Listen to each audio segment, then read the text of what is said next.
या पायी पालखी सोहळ्याचे विश्वस्त शिवाजी आप्पा यांनी भरपूर कष्ट केले ह्या गोष्टीसाठी.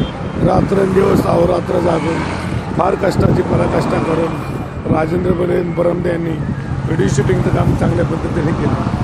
पालखीचा सर्व रोजचा जमामेळ हा त्यांच्याकडे असतो.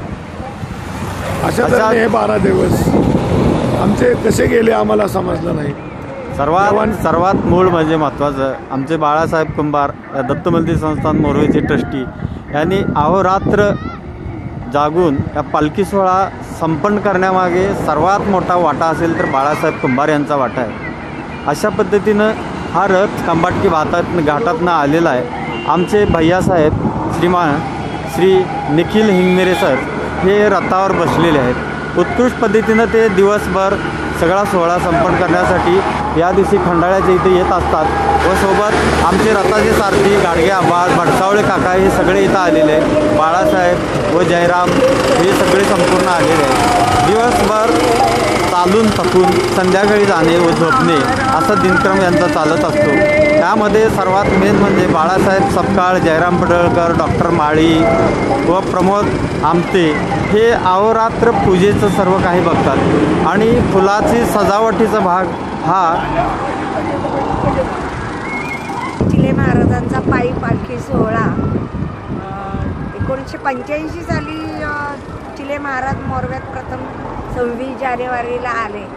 त्यांचं आगमन दिनाप्रित्यर्थ हा पालखी सोहळा 15 वर्ष झाली अविरतपणे चालू आहे आणि यावर्षी तो व्यवस्थित संपन्न झालेला आहे. अवधूत चिंतन श्री गुरुदेव दत्त सद्गुरू चिले महाराज की जय. हे बाजूला बसलेले आहेत हे दीपक दारफळे. लाईटची व्यवस्था सगळी यांनी चोख पाडलेली आहे. कुठेही लाईट अजिबात बंद पडलेला नाही.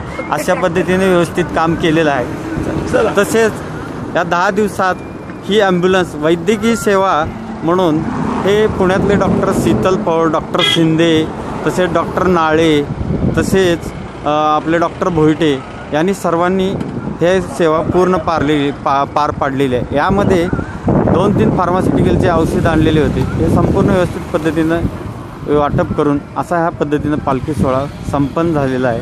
अशा पद्धतीनं हा पालखी सोहळा आता खंडाळ्याकडे मार्गस्थ होत आहे. पुढील चलचित्र आपण खंडाळ्यातून पाहूया.